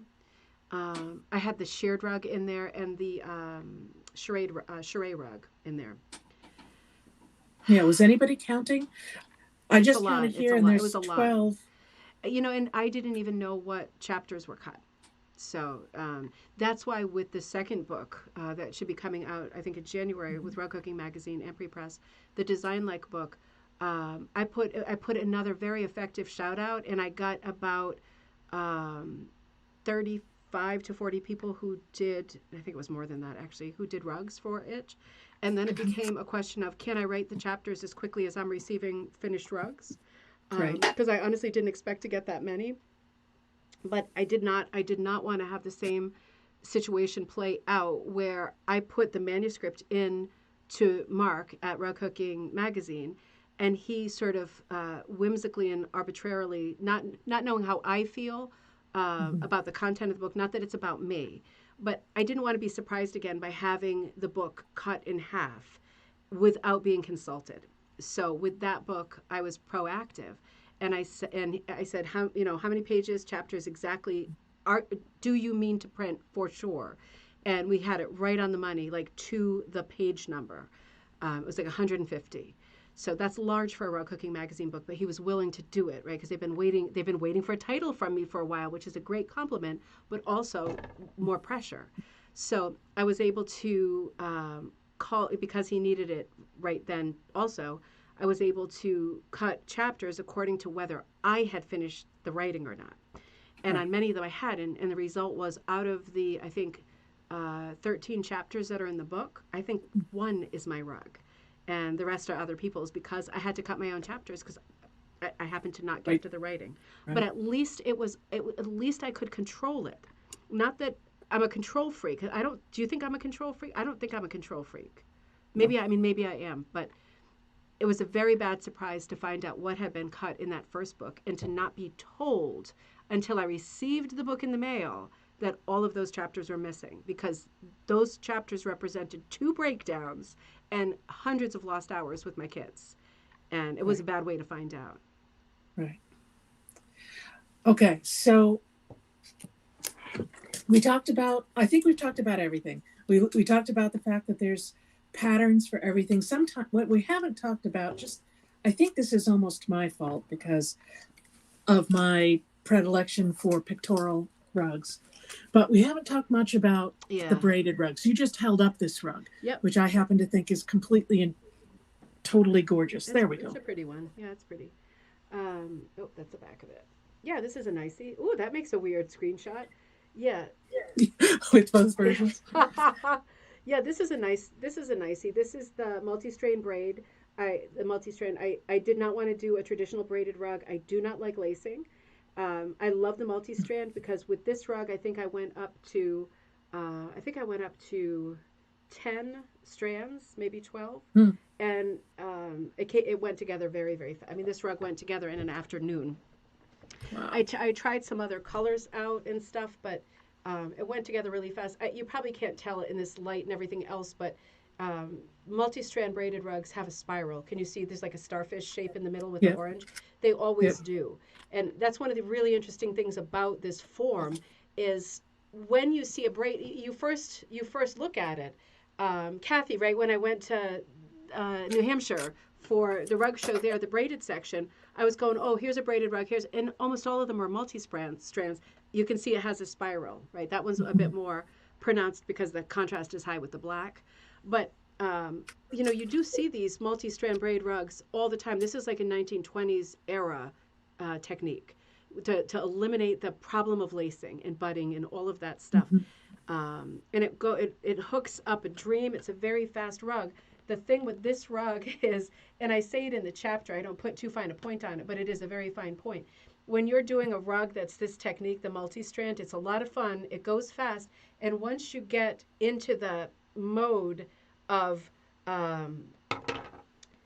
adding the strands, right, and you get to piece with, like, okay, that I had 6, now I've got 8. Okay, it's really not different. I'm still going under, over, under, over. Okay, now I have 10, and I'm still going under, over. And then the more strands you add, as you gain confidence and traction, you're adding, for example, you see this dark piece, you're adding just on that one round, top to bottom, right, one revolution, on that one round, you're adding a piece that is that big, right? That's a big chunk of rock. So the problem always becomes, it's like it's another seesaw problem, where it's like, do I want to keep adding strands so that I can make this rug, for the living room to be 25 foot by whatever this afternoon, because I can, because now I got the speed going. But the thing is, the wider your strip is, as you apply more strands, the harder it is to reconcile the ending of it. Do you know what I mean? Right. How do you tuck in a piece of rug that is active with 10, 12, 14 strands hanging off of it that's this big? How do you attach that to the rug and resolve it with a nice smooth curve, right, without having a disaster? This one, I've been pulling at because I've been making that point in live classes and stuff. But that's the thing with this rug is it's so tempting to just keep going and going with the speed and adding your strands. But you will find when you get to the end that you have got like a squid, like all of these ends hanging down, and you're like, how is this ever going to disappear into the border of the rug, right? Without making it look like a mutant of a rug. But yeah, all of these chapters contain little tips and things to help you make good decisions. Right. And that the stuff, the fabric that you use for this could also be your children's clothing, your partner's clothing, Mm-hmm. your parents' clothing. Yeah, all T-shirts. Yeah, right. Right. Yeah. This particular rug, I was trying to remember, this particular rug is all T-shirts, All right? T-shirts. Yeah. So it can have that same memory imbibed in it. Yeah. Yeah, it's nice sometimes when I teach that class live. I've taught that class live a lot. Sometimes people bring their own T-shirts from like a marathon or a chowder festival or whatever. And like when they cut up the shirt, you think, oh, it'd be so distracting to have like text and a picture. But it's also a bit like a crazy quilt. Sometimes when people are weaving in strips of a T-shirt and you get like the spoon from the chowder festival, it's a bit sweet and meaningful, and they know what that is. So you end up sometimes getting glimpses of your memories in these old shirts, and of course you can use them on the other side and not have any text or graphic showing. But it is kind of funny when people do bring their own stuff and it ends up peeking out of the rug like that. It just creates more interest. Okay, I have another question. Go back to the thing I showed right at the beginning. Yeah. This little guy, Yep. who I'm completely in love with, as I am with the rug you just shared with us. Yep. So that, How are you getting them this beautiful? well, that is a tricky one, right? So that is a multi-strand rug, but that can only lay, right? That couldn't be hung because the way that I got that one to look like that, it's a table mat. It has very long runs around the edge. Like there's long stretches where one strand, it's very lacy around the edge, right? So if you were, it has like a hammock, a netted quality, like a fishing net. It is so filigree around the edges. The way that I got those long shots to make it look more woven was I didn't add as many increases as I should have if I wanted it to be a durable rug on the floor. Right? When you don't add all of the increases, you get this very lacy filigree edge, which makes a great mat, but does not make a good rug because you could easily put your foot or your heel in it and it would open and you'd trip on the rug. So it was the same technique, but I did like less than half of the increases that I should have done. And then I had longer to travel to the next loop to, loop in, over, under, over, under, over, under. I'm going to ask the question a different way. How do you choose the colors? Because to me, there's we can see your eye and your colors. Yeah. In this one and the other one, that other orange one you just showed, the orange and yellow one. I mean, they look like you. Through all these rugs look like you, and they're all different. They're all made in a different fashion. And I guess my question is, especially with the braided rugs, how are you making your color choices? I wish I could say something really definitive like I do DLDB, dark light, dull bright, but I don't. It's often like alcohol infused decisions, like the one that you just showed, that's a very filigree edge on it. I was at my mom's when I picked the colors out for that one, and we were having wine, and it was one of our sushi nights and everything, and I just picked the colors that looked like wine, right? I picked lots of like purples and greens, like I picked the colors of grapes. And I said, oh, I'm going to call this one, Napa Valley, whatever. But I mean, the only reason I thought to make it purples and greens was because we were drinking. So there's not a lot of intellect that goes into any of my decisions. Everything is a seat of the pants decision. And in my life is hit or miss, right? It's, you give me a lot of credit for lots of hits, but for every hit, there's so many misses. And that's an important point back to like getting people started and maybe growing into stuff. In my mind, there's no such thing as failure. No. Because all of it's just learning. It's just learning. I mean, none of us were birthed with a hook in our hand. Ouch. I don't Yeah, exactly. That sounds painful for someone. None of us were born that way. I mean, we all started somewhere. And for me, when I look at my collection and when I look at your collections, you can kind of see what everyone is learning in each piece. There's something to learn about each piece. And of course, you're not going to do it perfectly. Yeah. Until you've done it 500 times. Yeah. No, it's so true. And, it speaks to it speaks to that whole the conversation we always have about the merits of the different styles. And for me personally, right? And brand aside, it's just my opinion. I like it when people make something and then they think, I like it, I'm going to make another one like it, and then you end up with someone who's got a body of work with very similar colors because they're their favorite colors, and different subjects, but maybe similar subject. I mean, the idea of continually improving and evolving as an artist, as a rug maker, isn't part of my world or my philosophy. I think for people who are very technical, they are way more inclined to want to learn have a certain more technical prowess in all of their rug making. But for people who are more creative than technical, and I don't mean that one is better than the other, but for people who are more creative, I just feel like you just got to go where the wind takes you. If the wind keeps taking you to purple and green, then you should maybe stay there and until the wind takes you somewhere else. Is Mary Poppins style of hooking. It's, to me, that is the way to work. That is more the way that fine artists work, right? Because I have a heavy fine art background, and it's like, in rug hooking, it's always like, okay, well, you've done that. You're getting better at this. You're getting better at shading. You're getting better at whatever your borders. You're getting better at this and that. I can't imagine someone in the fine art world going to like a gallery show and saying, well, I love your series, but you really should work on your brushwork. I mean, I'm sure it happens, but it typically happens in like the classroom setting, not when you're making finished projects, and only in a professional setting, right? So to me, this craft is odd in that people feel like they can come up to you when you show them a rug that you made and say, that's very good. Are you working on your shading? And it's like, no, this is the way that I meant it. This is the way that I like it. And I plan to do a lot more of it. And again, nothing against one school or the other. Just, I just feel like if you love your colors, you probably look at your rug and look at your closet, and they're probably pretty similar colors because those are the colors that you like.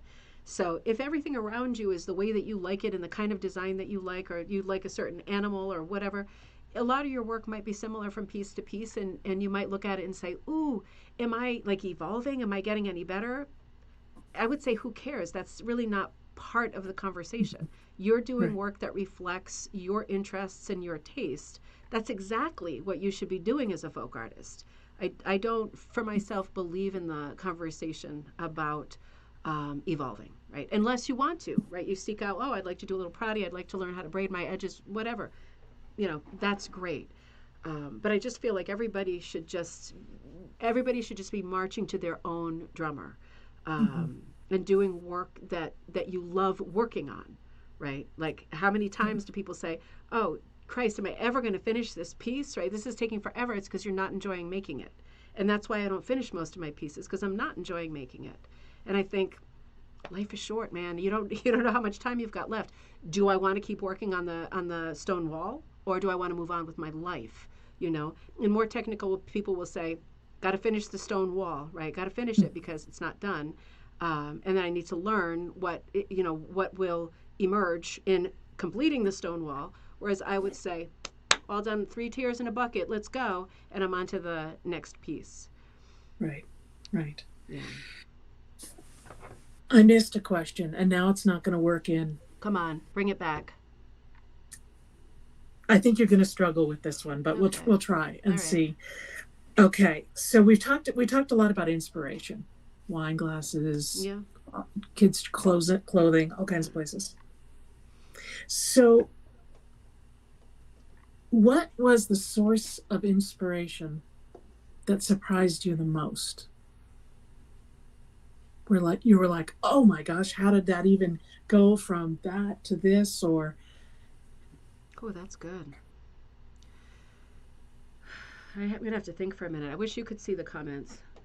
Um, you know, I know what I'm going to answer. Let me just, well, let me answer and then I'm going to check the comments again. The thing that I think got me the most excited during this project is the thing I talk about a lot on Coffee Time, so maybe it sounds repetitive, but I really fought to have a chapter in the book that was about using a hooked tool, whether it's a latch hook or a rug hook, to hook into latch hook backing. Right? mm-hmm. Not because I'm such a great proponent of latch hook. I accept it as I accept all rug forms and art forms, and I enjoy it from time to time. But it's not one of my favorites. Um, but I thought, in terms of catching beginners who are flirting with the idea of starting a rug, the low hanging fruit is the latch hook backing, right? Because you don't need a frame. You don't need you could use a crochet hook, right? If it works, if it pulls your material up, it's great. So I really fought to have a chapter in the book that I called Looped Latch. And we struggled with the name of that too. And I was just making the point in the chapter that you can use latch hook backing without a frame. And in this case, I think I broke the toggle off my latch hook, so it just became a hook. And I pulled through all these beautiful pieces of paisley, antique paisley from a store, Yep. and all of these, really, really wide cuts. Right, these are more than half an inch cuts that I cut and ripped. It's a take on an antique rug with a really sort of fuzzy little bouquet in the middle and two valentines on the edges, and a crazy hit or miss all around the rest of it. But I got really excited about, and the only way that I tacked the edges down were little bits like this, where I just put a hook, a notch in. Right, I sewed the corners a little bit, but then I just notch it to lock it from place to place. It's the easiest finish. It's the easiest form. Mm-hmm. I got really excited when I did this because I felt, and it's very, very cushy too. So doing a rug like this this is wool. This is 100% wool and wool paisley. But doing a rug like this is so mushy cushy and so dense that this would be a great practical rug for people who actually want a rug on the floor. This is a great form for them and for beginners coming to it.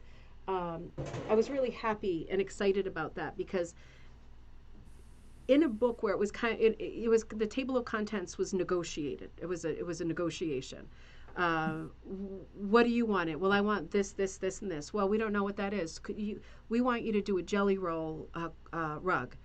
Okay, well, I am against doing rugs in this book that require a sewing machine because my whole idea is I don't want to have equipment that might be expensive and prohibitive for people.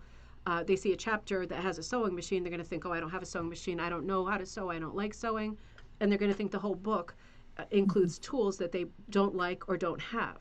So I was like, no, big no on the jelly roll rug.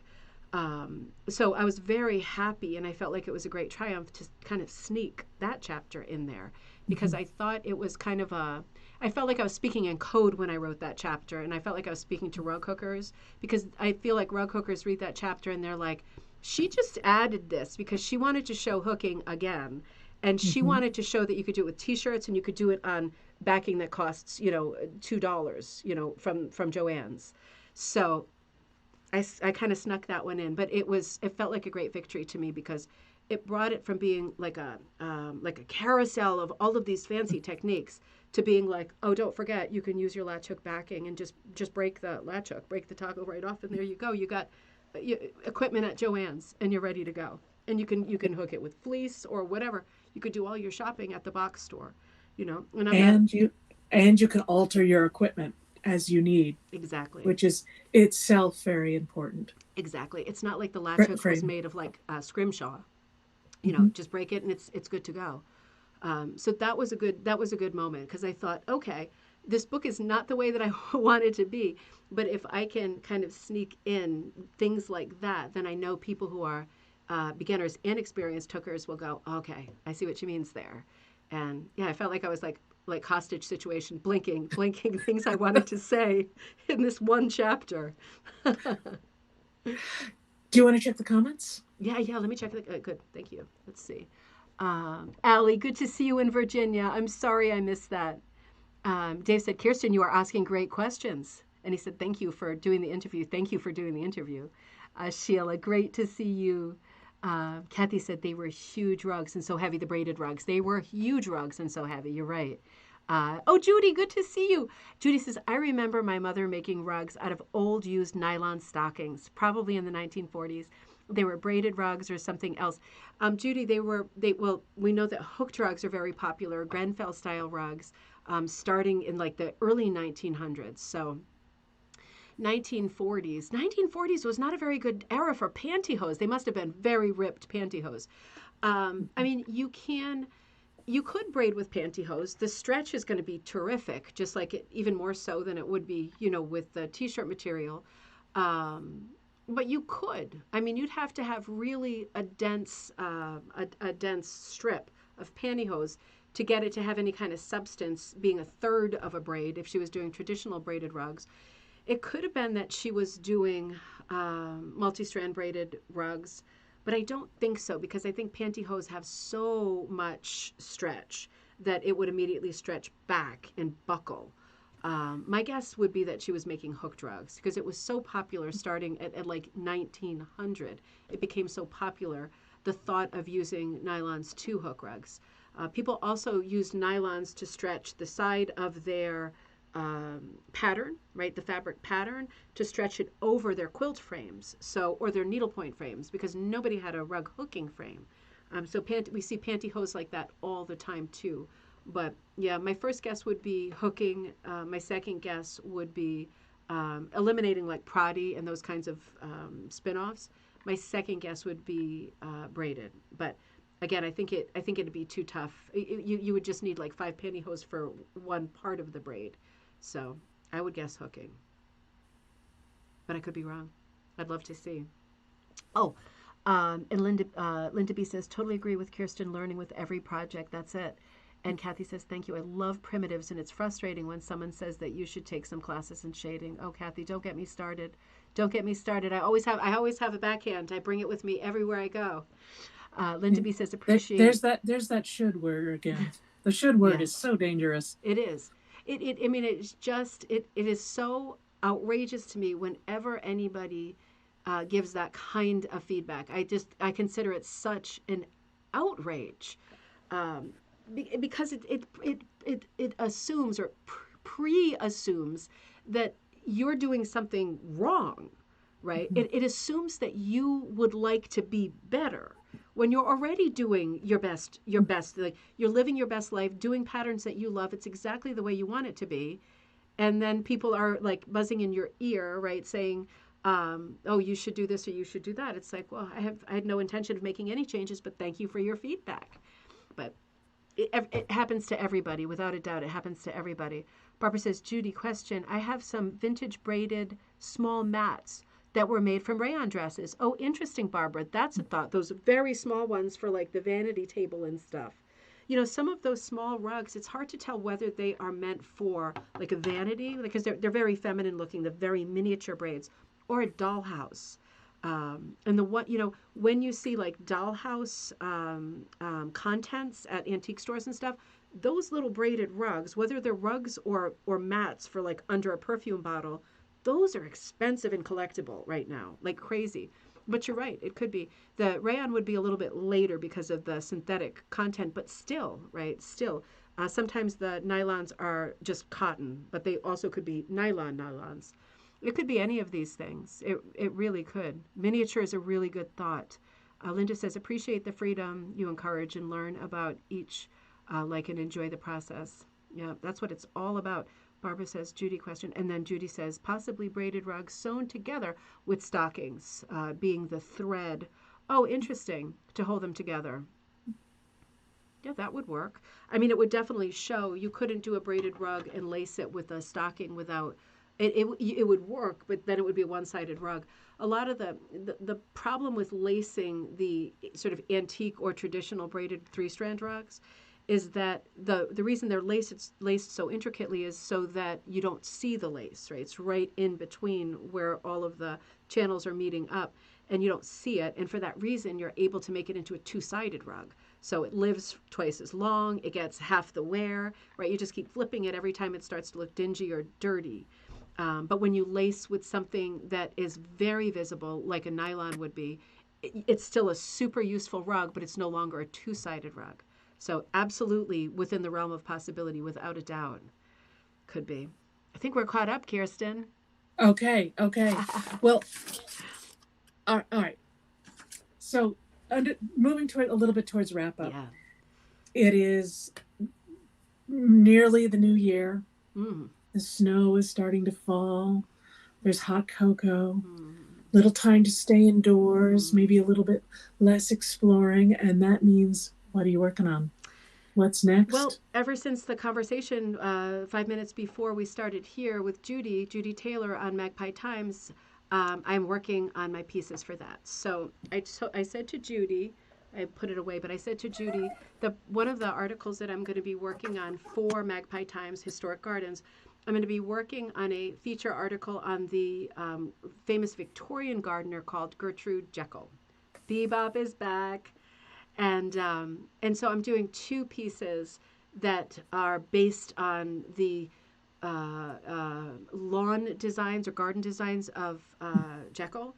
And, when you look at her designs, it's like looking God's eye view, and there's these little blips and blurbs and little pools of color where she meant for specific flowers to go.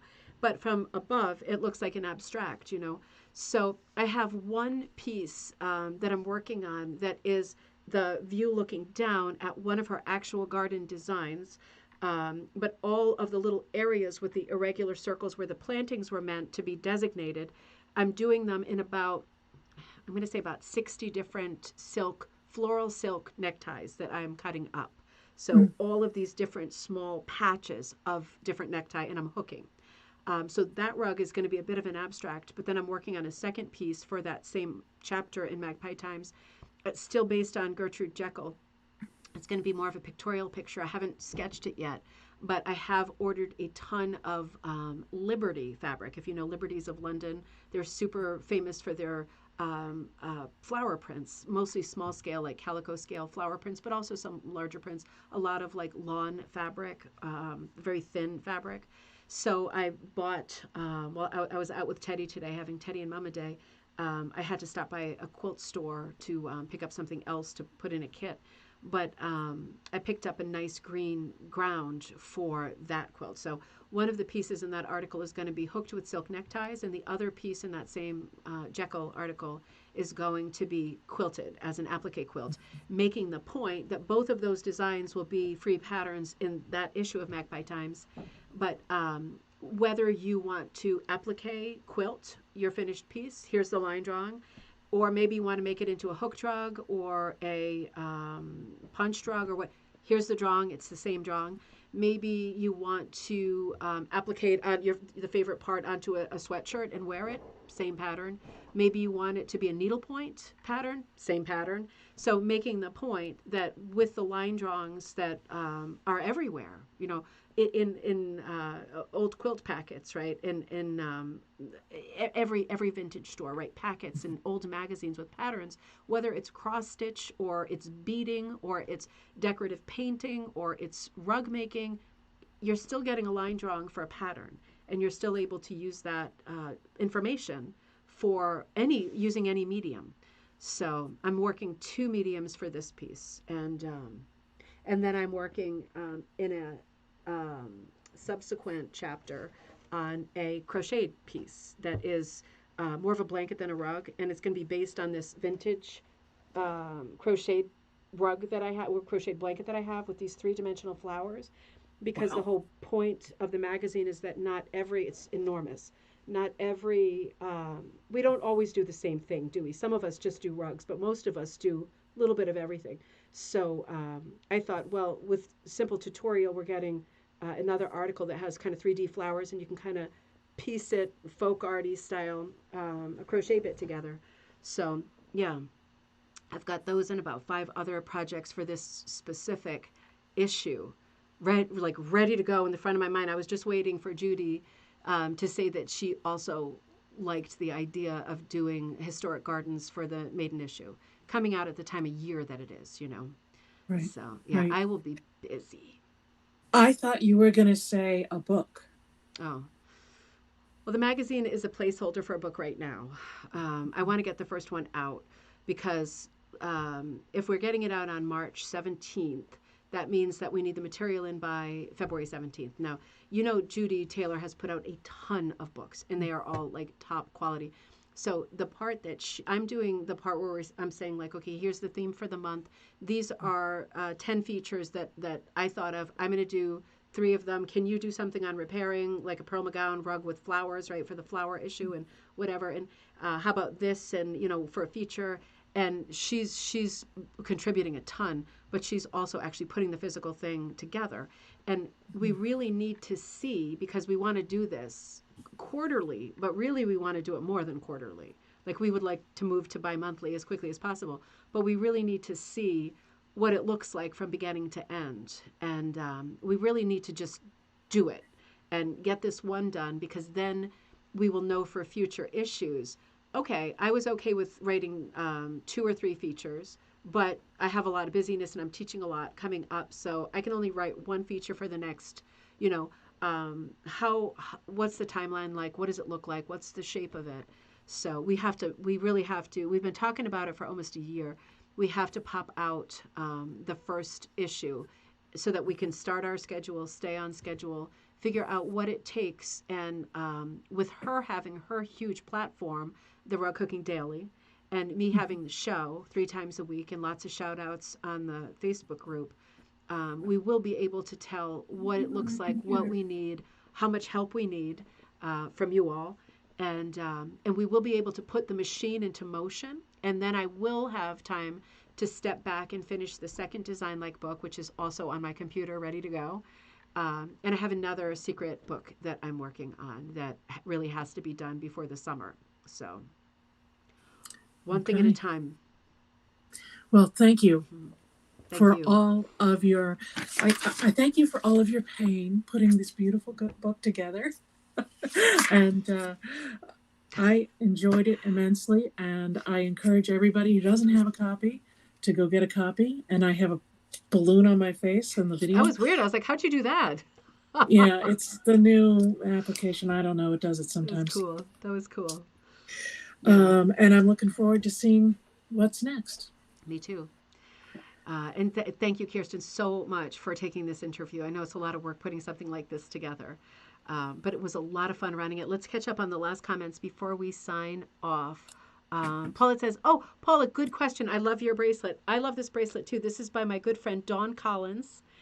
She sewed this for me and sent it to me over Christmas. I got some nice gifts that I'm going to share on some coffee times, but this is one of them. She does all kinds of pretty applique and stuff, and it is made of fabric. But you'll see Dawn Collins a lot on our Facebook page. She's a very distinct style. I really super love her work. It's a beautiful piece. Shout out. Thank you, Dawn. Absolutely beautiful. Let's see. Oh, Mom, you made it. Oh, that's okay. I knew you were busy all day today. That's a lot. I envy your stamina. Yeah, Judy, until I have another breakdown, we're good. But you know, when you're working on stuff that you love, right, it's different. It's different than when I worked at GE and I was an admin assistant. That's different. That feels like work. When you're working on stuff that you love and you're just kind of, trying to wrap one thing up and then you've got 20 more things going, that's a great place to be, right? I hope that I always feel frantic with excitement and passion, but busy. Sleep would be good. But the projects themselves are fantastic, and I couldn't ask for a nicer group to work with. Kathy says, you both did a great show. Thanks for the wonderful show. Anne says, thanks, Deana and Kirsten. It was great. Diane says, you are a force of nature. Oh, I don't know about that. Thanks, Diane. Barbara says, you give new meaning to multitasking. Thank you. Yeah, well, whatever's in front of me, I do it, right? We all work at different paces, and they are all good. But lots of projects coming up. So make sure that you all remember that I am looking for work along the lines of historic gardens. And if you can think of a project that might fit that, something that you might work on as a sketch, even a small piece, in any fiber medium, really, would be great for us. If you want to send in sketches that you would like to offer as patterns in Magpie Times, that would be amazing. we would definitely love to put as many free patterns in as possible so there's more to choose from, right? And if you have any ideas specifically on the subject of, does not have to be, but specifically on the subject of imaginary gardens, from literature, from movies, from books, if there's something that you think, oh, I think I have a design idea right there, you know, sketch it down and maybe get working on it. And even if you can't get the whole thing done from the maiden issue, at least we could see some great drawings and have some great patterns happening. So all assignments I'm giving out to you, that's me delegating right there, Jamie. Thank you. I really like the book and I'm jumping into more detail. Fantastic. That's great. Have you gotten an update from, oh, Diane says, have you gotten an update from the Hooking 911 member, Kirsten? Clem, when he came over. Oh, yes, yes. Kirsten, what? Oh, where could you buy the book? I'll answer that one next. Hold on one second on that. Yeah, you got a choice voicemail from me when I was driving in to catch Clem. Yeah, that was the real me. Yeah, no, I did get an update from him. He is working on his rug like crazy. If you saw the 911, this young guy, Clem, I don't even, I'm so old, I don't know how old he was. Maybe, I don't know, 17 or something. He was adorable. He has reworked his design. He's added lots of detail and style to his design.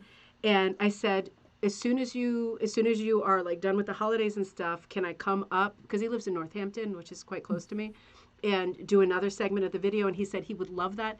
He didn't show his mom the video yet, which was his plan, because the rug is going so well that he doesn't want her to see until it's finished. Apparently he's working on it with insane speed, right? He's just, so he's waiting until he finishes it, and then he's going to show her the video that we recorded and give her this great gift for Under the Stove. Thanks for asking. Where can you buy the book? You know, you can always buy the book on Amazon, but you know what I will do is I will put it back into stock on my website because I kind of forgot about it. I'll put it back into stock tonight when I get home on the website. And if you end up ordering a copy on the website, you know that it will be signed to you. And if you don't use the name that you used for the order, make sure you tell me who to sign it to. But I will have those up on the website tonight. If you already have one, what about buying one for your local library? Right? There's definitely not enough rug making books in our local libraries. Donating it to whatever, the Historical Society, the Senior Center, whatever, right? Just saying. So yeah, either Amazon or check my website a little bit later. He was adorable. I was so I messed that. Yeah. Oh, sorry. I'm just decoding. Mess that a young man would take an interest in. I know. I was amazed too that he took an interest in rug making. He had a real vision for what he wanted, but he did think he was getting a latch hook. And he was very happy that he wasn't at the end of the day because he realized that it had a little bit more of a tapestry feel to the finished product. But we will have to keep an eye on him because I have a real feeling that we are going to be all going to an exhibit of his rugs at the MoMA in New York City in about 10 years. I hope that you'll be there with me when that happens. Impressed. I got it. That is okay. Hey, listen, what day is today? Today is Friday. What day is Monday? Is Monday New Year's Eve or something? Yes. New Year's Day? New Year's Day. Okay, I'm just looking to next week for coffee time. Okay, let's do a to be continued. I don't have plans on New Year's Day, so it might be that I run a show on New Year's Day. I'll do a to be continued before that. I haven't talked to the kids at all about what their thought was for that day. I will definitely be with you this coming week for coffee time on Wednesday, January 3rd. And I will be with you on Friday for our next cocktail night on January 5th at 7 p.m. Eastern Standard Time, noon for Wednesday. Monday probably, but that's still up in the air. I am going to move back the Mucha class. I have not promoted it and talked about it at all, and there's hardly any sign up for it. So I will just remind you, because I haven't been on, I'll push it back and I'll check with the people who are signed up. Design Like Mucha is the current class. Alphonse Mucha, right? Those great sort of Art Nouveau advertising posters. I am putting a bunch of Muchas into the shop, and I'm working on a bunch of sort of improvised Muchas. And there will be a free pattern like a free digital pattern that goes with the class if you sign up for Mucha. I am doing something that's uniquely for the class. But make sure that if you are interested in learning to design your own rugs, that you think about signing up for that Mucha class. It's very graphic, right? It's very simple lines. It's not going to be like other classes. I'm going to be giving you very busy drawings that you will, tracing paper is going to be a good thing to have for this class, that you might want to layer stuff on and add borders. We're going to be talking about the order of putting together a composition for Mucha. So there's going to be a lot more drawings that I give to you at the beginning of the class, and you can decide later on if you are a confident enough artist to just run with doing your own kind of Mucha-esque ladies. But this class will come with a lot of drawings. So if you're thinking, I could never do a Mucha, I can't draw, this class is going to come with a lot of drawings. So think about signing up for that. I'll move that back a little bit, but we do need more sign up if the class is going to run, because it takes a lot of time to put the presentation together. Yeah. And then on Tuesday, the 2nd, we'll do the virtual hook-in as usual from 11 to 1. Fantastic. Yeah. Good. So don't forget about that, the virtual hooking, 11 to 1 on Tuesday. Mm-hmm. And look in the Rug Hooking and Punch Needle Club, the Facebook group. Yeah. For the link the night before. Yeah. Perfect. Right, we'll look forward to that. And in the meantime, everybody, Happy New Year's Eve, Happy New Year. This is going to be our year. We've got a lot of projects to do together. I'm going to be writing you for help and for projects, right? So we've got a lot of things to look forward to together this year. But for the day itself, be careful, right? Have a good time, but be careful. And I will probably see you on New Year's Day for a live show, definitely returning next week. One more huge thank you to you, Kirsten, sending so much New Year's love, and I will come and visit you soon, too. Thank you so much for doing this with me. And yep, Happy New Year's, everyone. That's it. Happy New Year's to everybody. Have a great night, and we will both see you soon. Take care, everybody. Good night.